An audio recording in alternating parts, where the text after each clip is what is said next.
If you hood educated, I'm glad you made it. Allow me to unfold my knowledge, wisdom, and understanding from a hood brother's point of view to all of you, here, there, and everywhere. Now check me out. Kevin Watson's murder has already been viewed nearly 2 million times on Facebook as he was killed in the middle of his Facebook Live. In that video, you can see him getting out of his car before hearing a single gunshot fired, happening mere blocks away from this police station here in South Austin. Get into it with y'all, because y'all ain't got no respect. What's up, bro? What's up? Kevin Watson's final moments captured on Facebook Live as gunfire rang out in this parking lot Wednesday evening on Madison near LeClaire Avenue in Chicago's South Austin neighborhood. He was choking for breath. He was trying to struggle to breathe. All of it unfolding right after Watson left his cousin's job at this nearby liquor store to begin his Facebook Live in his car. I wouldn't let him walk out the store. He's a good man for this community. No matter what he done, he helped people, you know? He helped me get this job in there. Close friends turned heartbroken witnesses say as Watson was walking to his car. He was talking to a guy, and he was going to his car, and then the guy followed behind him. So when the guy followed behind him, pulled a gun on him. So he was trying to wrestle with the gun, and the gun went off. Police say the 40-year-old was shot in his chest. I rubbed his palm, and I squeezed his hand. He wouldn't squeeze back. Relatives tell us he leaves behind a 6-year-old son and say Watson was killed just weeks shy of his own birthday. We're gonna have to figure out how to move on and be strong day to day and help each other get past this, because this didn't just hurt one person, this hurt a lot of us. Police haven't given a motive behind the shooting. So far, no one has been arrested. Cold-blooded demonstration. Imagine, let me speak to the gangsters. Let me speak to the drillers and the killers right now. Imagine going to view the body of a loved one. See, you don't want to imagine that. You don't want to have to view the dead body of a loved one. Whether it be your brother, your sister, your mother, your father, your cousin, your child. You don't want to imagine that. But here it is. Y'all heard what MoneyBoo said. He had to go view the body of his dead brother. Bullet to the chest. And just so that he can cope with the whole demonstration, he got to tell himself that, hey, you know, my brother looked like he was asleep. You see, when death comes, we don't want to accept that. Come on, y'all, let's be 100. Like, we don't want to accept that, so we try to say things to ourselves so that we can comfort ourselves. They in a better place. They ain't suffering no more. You know, my brother looked like he was asleep. You see, these are the type of things that we tell ourselves to comfort ourselves because we really can't deal with it. And the reason why I want to speak to you gangsters, the reason why I want to speak to the gangbangers that pay attention to my channel, I need you to understand this clearly. If you don't get out of that way of living, somebody will be viewing your body. Yeah. One of your family members will be viewing your body. And will have to tell themselves, hey, you know, he look like he's asleep. He in a better place. He ain't suffering no more. You see? Because if you live in that lifestyle and you in them streets, you are not exempt for what MoneyBoo just had to do. You understand that? And if it's not you laying on the table, you might have to go view the body of a loved one. And you don't want to do that. You don't want to see your loved one lifeless. No. Don't nobody want to see that. Because when you see him laying there, you just want to say, hey man, come on, get up. Come on, hey man, come on, man. Let's go to the crib. Talk to me, say something, move. But they can't. It's over with. The soul done went back to where it went. The spirit done went back to where it went. And this body is gonna go where it came from. You see? So listen to all the young brothers, or even the classic brothers that's still in that street life, still gang banging. You are not exempt from nothing that's going on in this whole demonstration. Nothing. I'm talking about from the robbery to the murder to going to go view the body. You're not exempt from none of that.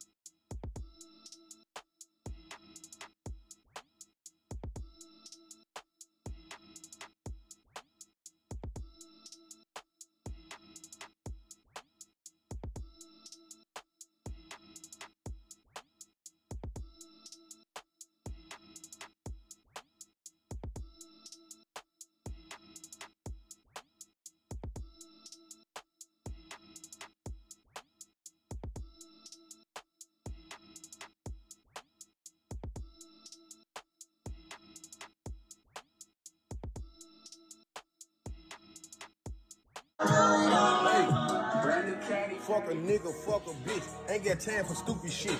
I'm just into to the money, bitch. I'm out here getting rich. While you fuck niggas be looking, you hating on the king. I'm the motherfucking dog in this motherfucking field. I've been stepping on your neck. Made a couple $100,000, cut the check. Pussy ass niggas got the nerve to try to flex. Niggas out here broke, that 10,000 ain't last long. Why the fuck is niggas hate? I throw 10 shooting dice. Fuck is niggas talking about? I throw shit that's going right. Fuck is niggas talking about? Bitch, I put that on your life. What the fuck you talking about? I see the smile, I see the face. Why you pussy niggas hate? Hey, I put 100,000 a day. I don't give a fuck about what they say. You pussy niggas just be mad. You niggas ain't really making no bread. Niggas sitting up and gossiping and talking just like bitches. I watch the shit unfold cause you pussy niggas snitching. Them niggas hate no tools. Them niggas hate no shorty. But we still out here money around this bitch. You niggas nerdy. You niggas out here broke. You ain't got no type of hustle. Then you wonder why you fuck them niggas and go get up some muscle. Never brother shot a Buddha. Been fuck your little bitch. But that bitch ain't worth to break off a bitch of dog shit. I swear to God, I got time for it. I got the time today. You fuck niggas on the road. So, you know, when niggas sitting around when they hating and they talking, I just let them talk, you feel me? Because guess what? I'm not fucked up about nothing, you feel me? Car, my name, not no bitch name, you feel me? Not no bitch name, you feel me? I could go over here, bankroll, you feel me? Nothing less than a 20 in this bitch, you feel me? It's a few hundreds too, you feel me? But it's all mine. Can't no nigga or bitch take credit for the work that I do. You see me? You feel me? At the end of the day, this ain't no bragging. I'm just being honest. You feel me? Can't no nigga or bitch take credit for what I do. I get up, I hustle every day to make sure I'm straight, to make sure my people straight, to make sure we ain't fucked up about nothing. You feel me? This is what I do. You feel me? I wanna make sure my people cool and it only get bigger. You feel me? So, you know, when you niggas sitting around, y'all in these group chats and y'all ain't feeling, oh, you fuck with such, y'all let's be hating.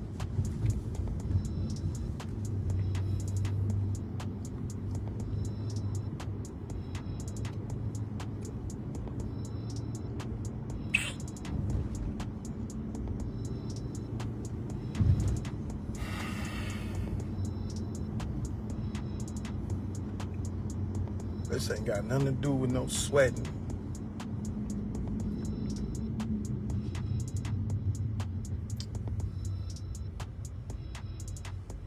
I just seen my brother body. Gunshot wound to the chest, right? And that nigga look like he sleep.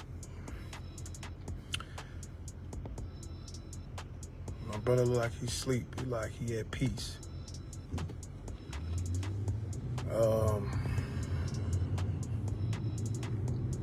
I've also seen videos of shit. So whoever the nigga was that got out on my brother, they was already sitting there for like 10, 15 minutes. Since when do a motherfucker pull up there and sit for 10 minutes with tinted windows and don't nobody wash their car? Since when? Motherfucker pull up with tinted windows and don't nobody wash the car. Since when? Anytime a motherfucker ever been somewhere and you know it's shit going on, a motherfucker like, wash that car. It was so many of you bitch ass niggas out there on that camera. None of you niggas said, wash that car. You niggas knew what was gonna happen. And y'all waited. Y'all waited. I watched the video. I don't need no more motherfucking proof. You niggas waited. Didn't no motherfucker care to help. Nobody cared to help. You niggas watched that motherfucking car sit there for 10 motherfucking minutes. It definitely was a play on my brother. And I don't fuck with no niggas say, I know niggas wanted him out the way because y'all wanted that funky ass block. The nigga had the gun on the passenger side. The other little nigga with the towel around his face.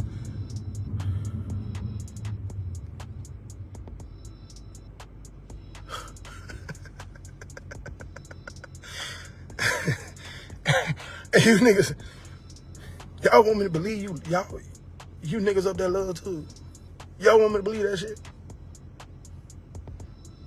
Y'all want me to believe that shit? All this fake ass love.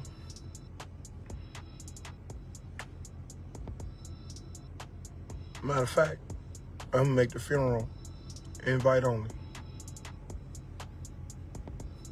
No, I'm gonna leave it public. I'm gonna leave it public.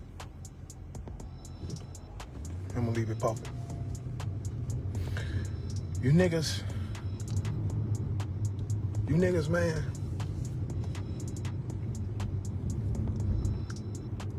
Y'all took a part of me back that I could never get back. So I'm gonna tell you like this here. Whoever friends with the shooter, you can't give me back what you took from me. You can't give me back what you took from me.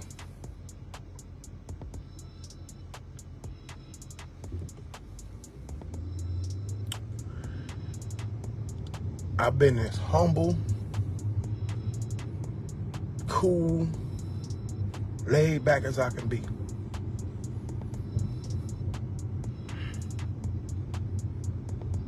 It's just a different type of pain, y'all. I've been as humble, laid back, cool as I can be. I don't do shit. I stay my lame ass out the way. I'm a lame ass nigga. I'm not gonna admit I'm a lame ass nigga. I stay out the way. I don't bother nobody. I ain't looking for no trouble. I want money. I don't want no trouble. I like money. It's not no motherfucking secret. But to see that video,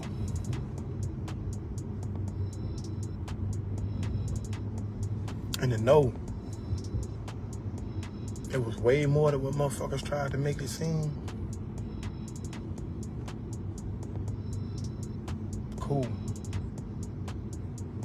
Cool. It's all good. It's all good. It's all good, my nigga. I just looked at my brother on that motherfucking screen. He just looked like he sleep. Now here it is. MoneyBoo said he seen the videotape. He seen it with his own 2 eyes. He had to watch it. He didn't see the video that we seen. He seen the real videotape of his brother being shot. The people that jumped out the car that ran up on his brother that tried to rob him and killed him. Not only that, he seen his brother laying on the hard concrete while people just walk past and act like nothing ain't even happened. The people that he expected to aid and assist his brother didn't do nothing. Imagine that. This how cold-blooded the streets is. Yeah. We want them out the way. We done with them. We mad at them. We jealous of them. We envy of them. These are the type of things that will get you killed in that street life.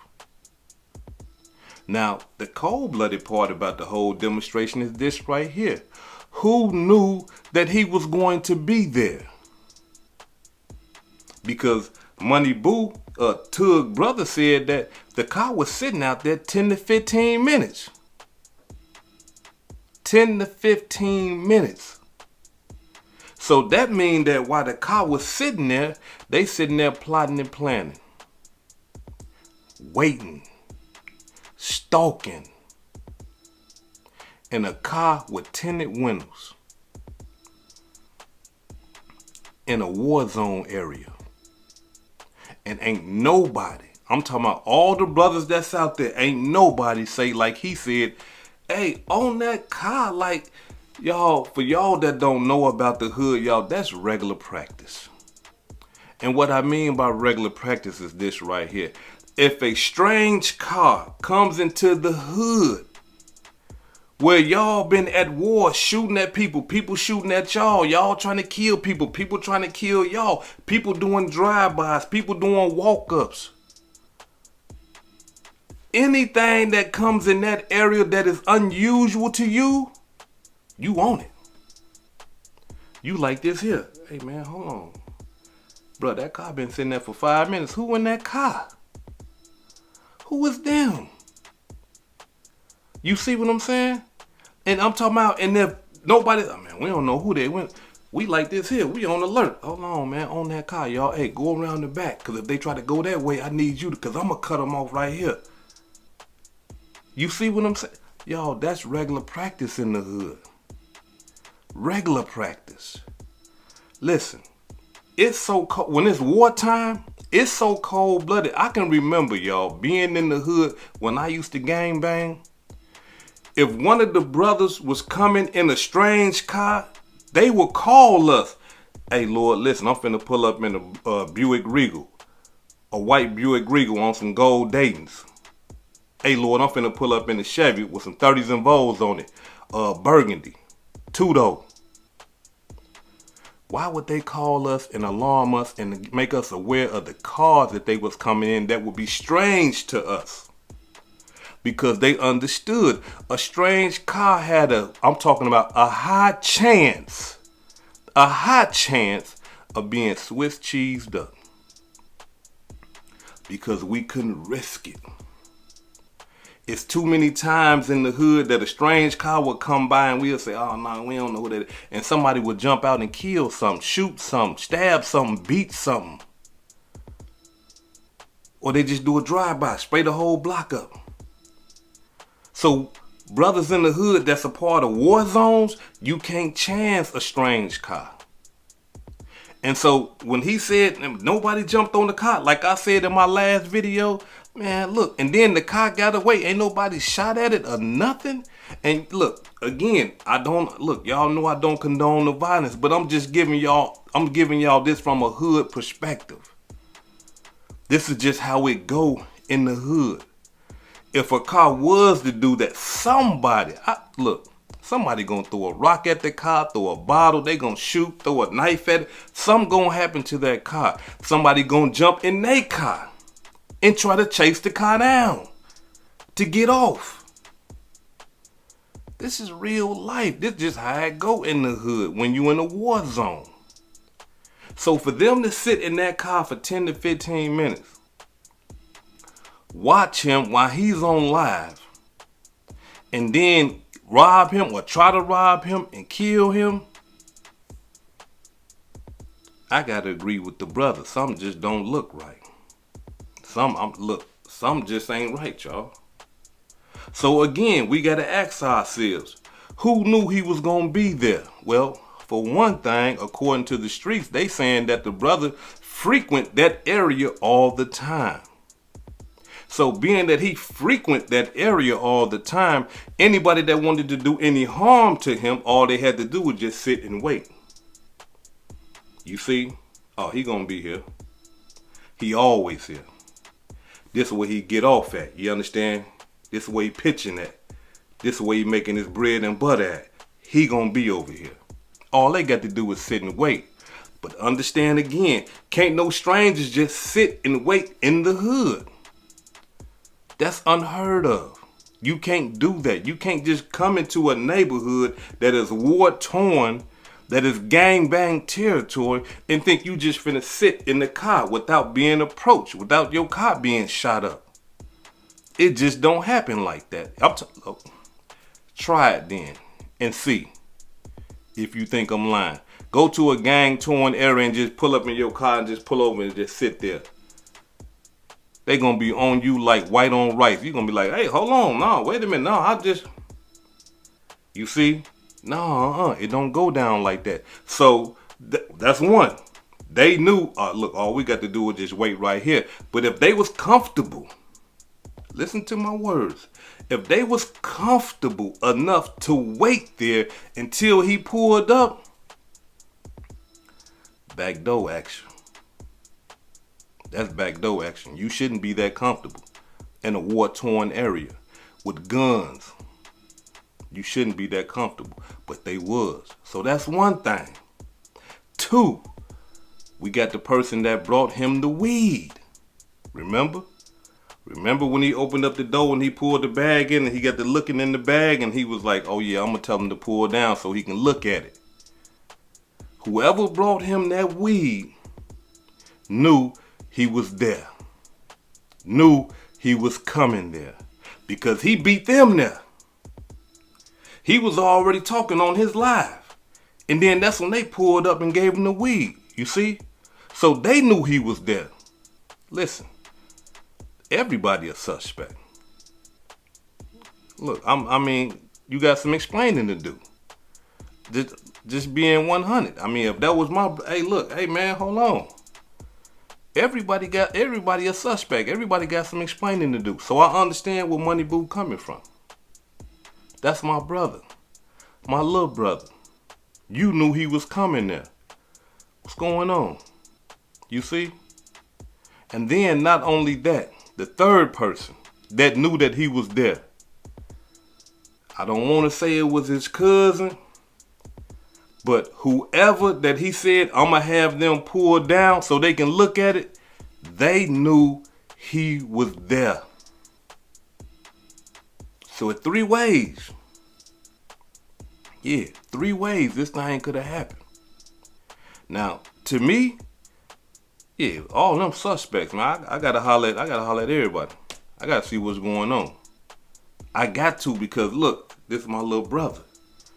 Then not only that, MoneyBoo said that he seen the videotape. Everybody that posted assisted him was pulling money out the man's pockets.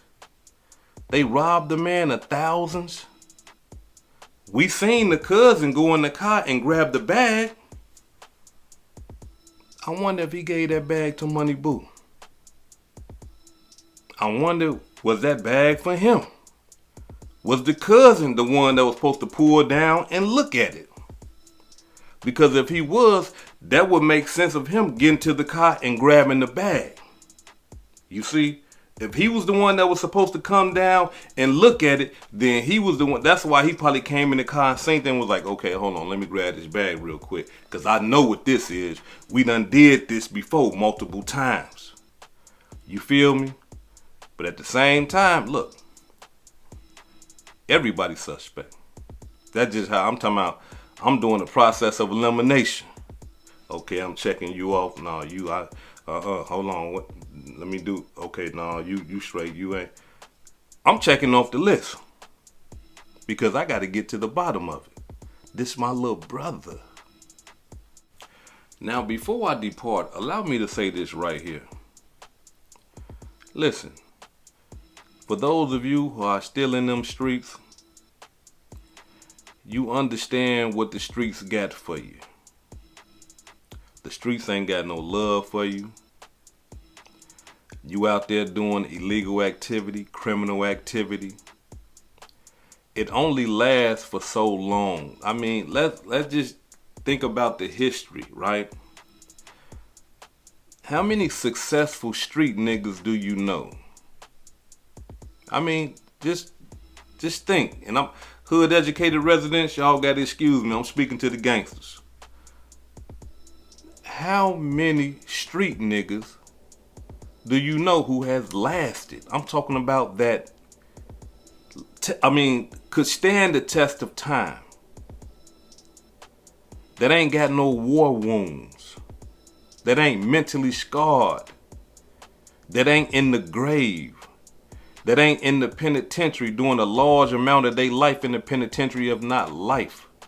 How many street niggas can you say, hey man, you know what? He made it out, man, to the point where, he's still successful. He's still in the streets, man, but he ain't got nothing to worry about. He cool. That's a short list. Not too many of us make it out. Listen to me. And being that not too many of us make it out, you young brothers and you brothers that's still in that lifestyle, by you breathing today, by you waking up, getting out the bed today, free with all this opportunity around you, hey, you need to get out the way. You need to leave this life alone. Because this life ain't got nothing beneficial for you. Nothing. There's no benefits. Listen, the street life and the gang life is a lie. It lies to you. It manipulates you. It tricks you. You think in your mind, okay, yeah, I'm making a few dollars. I got a couple thousand. I done stacked a couple thousand over here. I'm good. This is the good life. I can buy me a car. Got me a fine woman. I got all the nice clothes. I can buy me some jewelry. This the good life. But while you brainwashed by all those material things and everything on the outside, you're not looking at the consequences. You're not looking at what could happen and what will happen. Because listen, the streets is undefeated. The streets been killing niggas, I'm talking about ever since the beginning. The streets been putting niggas in the penitentiary ever since the beginning. And you would think that at some point that, we will be conscious enough to say, man, wait a minute, man, hold on. Man, I got a homeboy that's dead. I got a homeboy that's in jail doing life. They done killed my cousin, my sister, my uncle got killed. My other uncle in jail doing life. My friend died over overdose. You would think that all this evidence that we have before us would be enough for us to say, I gotta try something different, bruh. I gotta do something else. I mean, I might not make the money that I was making in the streets, but I'll be alive. I won't be in jail. I won't have war wounds all over my body. I won't have war wounds internally, mentally. You see what I'm saying, man? It's like, do we get amnesia or something? I mean, are we that desensitized to what goes on that we see and that we view? Come on. No, don't be desensitized to that. Because when you get desensitized to it, that means that you are accepting it. Okay, yeah, man, if I die, I just die. okay, man, if I just go to the jail, if I go to the penitentiary for the rest of my life, hey, man, that's just what happened. No. You should be scared. Like, man, hold on, I'm a young man. I'm not ready to die now. I want to see grandbabies. I want to get old. Yeah, I want to get old. Where it's hard for me to get out the bed. Damn, ooh, shit, back hurting. Ooh, I got to stretch just to move around. Yeah. You want to do that. You want to see what's happening in the world. You don't want to die at a young age. You don't want to go spend the rest of your life in the penitentiary. All the evidence is before us.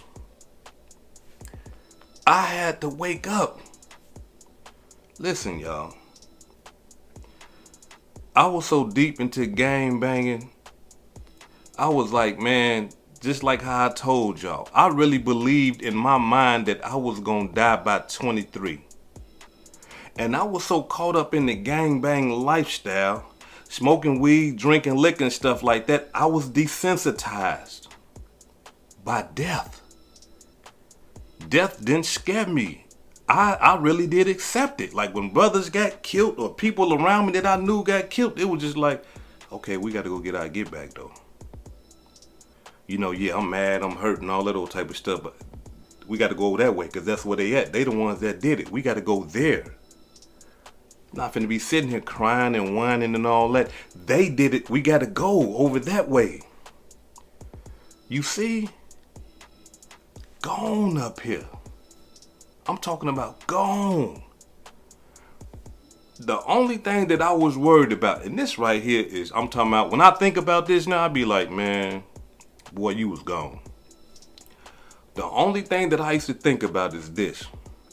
When I did get killed, because I just, in my mind, I knew it was going to happen and I accepted it. And I know a lot of you brothers that's so gone that you accept it, but I'm telling you not to. Don't get desensitized to that like I was. But my only thing was this. I wanted to tell the Lords before I expired, don't let my mama see me like this. That was it. That's all I cared about.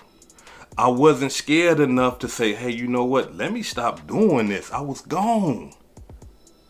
I wasn't scared enough to say, let me stop doing this. Let me think better. Let me do something better with my time. No, I was knee deep in it. I was stuck. I was in that cycle and I couldn't get out. I was comfortable with it. Everybody else dying at a young age. Who am I? That was the only thing that I was worried about. I just ain't want my mama to see me all shot up, blood and brains and all that. I didn't want my mama to see me like that. But I wasn't conscious enough to say, you know what? Since you don't want your mama to see you like that, you damn fool, why don't you stop doing it? I wasn't that conscious. I still wanted to participate. I had ego. I had pride. I was a young man. Juvenile. Wild in a motherfucker. And that's just how it was. But when I think about that, I be like, damn, so I really didn't, I had that much respect for my mama and that much love for my mama that I didn't want her to see me like that, but I wanted to still play the game. It didn't take me until I did a large amount of time in a penitentiary. And there I was able to sit down and be still. Reflect on myself. Deal with myself. Ain't no pollutants and stuff like that. You know, no weed, no alcohol, none to desensitize or none. No. I can sit there and deal with myself now. I can face reality. And it was right in my face. I got to deal with it every day for a long time, y'all. For a long time. And I said, nah, man, I'm tripping. And not only that, like the gang and all that type of stuff, I'm not finna front. Some of the gang was still, you know, taking care of me, hitting me here, hitting me there. But it was like I was gone. I was alone. It was just me and the Lords that was in the penitentiary. You see, it was like that. But other than that, I was gone. And I was so corrupted up here on when they gave me all that time, y'all, I was like, you know what? It's over. I might as well go ahead and do what I was doing out there in the world in here. And I was ready. Because soon as I got there, hey, I need a knife. 2 of them. And the brothers ain't had no problem with putting them in my hand. Because in my mind, I'm like, hey, man, I got this reputation to uphold. If I'm slanging iron out there in the world, I got to slang iron up in here too. But I was able to get up under some good brothers. I'm talking about some brothers that was doing life. That was able to sit me down, knew I was young and wild, and they heard about me before I got to the penitentiary. When I got there, the elites was like, Lord, what was you doing out there? Why everybody talking about you? And when I heard that, y'all, I'm talking about a sense of pride. I just said I was putting in work out there. That's why. You know, I was happy about that. Are they talking about me in here too? Yeah. So now I need 2 knives. So when they get out of line, I can put this iron on them in here too. You see? Gone. But when I got up under some of them good brothers that had them life sentences that already done been down 20 years, nah, they said, no, brother, we gonna give you some time, but you gonna see in a minute that ain't what it's about. And when I started to really learn about Vice Lord and the literature and stuff like that, I was questioning brothers. I was like, man, why we into it with the GDs? Why we don't like the disciples? Our literature don't say nothing about that. Our literature don't tell us to tear up the neighborhood, sell dope, be shooting each other and stuff like that. Our literature told us to love our brothers. What are we doing? This is what I'm asking elites. And they telling me, they said, look, Lord, the nation got corrupted. The almighty Vice Lord nation done got corrupted, brother, by guns, money, and drugs. We ain't what we used to be. We a gang now. I said, man, well, we fake. Because if we real, we supposed to be living according to this literature. We doing everything against it. So we fake Vice Lords. We ain't real. And they ain't even get mad at me. The brother's like, man, you spitting the truth, Lord. You spitting the truth. Now, let me just close out, y'all. Because, I don't want to tell y'all too much about my history or none of that type of stuff. I'm going to say that for an interview or something one of these days. I don't know. But get out the way, y'all. I'm talking about, man, for real. I know you gangsters, y'all don't know me, man. I don't know y'all. We don't know each other. But at the same time, man, just because we don't know each other, man, accept what I'm giving you. I'm not lying to you. You know I'm not lying to you. Everything that I'm saying, you done bear witness before. You done seen it with your own 2 eyes. You know what I'm talking about. So you know I'm not lying to you. So just because we don't know each other, that don't mean that you can't accept this truth. And just because my history is Vice Lord, and truth be told, I still got that in my heart. I was that ever since I was a kid. It's still in me. It's in my memory bank. I can't shake nothing like that. But I'm not out here gang banging and all that. But I'm just keeping it real with y'all. Just because that's my background and you might be a GD or a Crip or a Blood or something like that, man, that don't mean that you can't accept this game that I'm giving you. That don't mean that. Accept it. If you ain't got nobody giving it to you the way that I'm giving it to you, man, say, hey, look, I'm gonna accept it from Hood Educated, man. He telling me what time it is, man. You my big homie, you my elite, you my governor, but you ain't telling me the truth. Because truth be told, GDs ain't supposed to be the way that they is. Disciples, period, ain't supposed to be the way that they are now. They going against all they literature too. Crips, Bloods, the same thing. Y'all know y'all ain't supposed to be killing each other. Y'all supposed to be in the community, keeping things together. So we all out here faking. And let's get back to the basics. This was Hood Educated, not lame related. Peace and love, and y'all take care of yourself out there. If I said anything that caused you to think, hit that like button and subscribe to the channel if you're not subscribed already. And if you're feeling generous, please make a small donation to the channel. Now, before I depart, allow me to give a shout out to some of the blessings that I received this week. Allow me to give a shout out to Mark A for the $5 super thanks. Thank you, Mark. I really appreciate that. Allow me to give a shout out to Belinda Johnson for the $10 cash app. Thank you, sister. Richard Holman for the $10 cash app. Thank you, brother.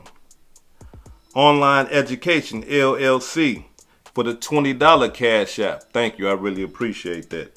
Shout out. Okay, let me shout y'all out. They say shout out LegalCPN.com. Thank you for the $20 donation. I really appreciate that. Jonathan Craig for the $25 cash app. Thank you, Jonathan. I really appreciate that, bro. Jay Crazy 561 for the $20 cash app. Thank you, brother. I really appreciate that.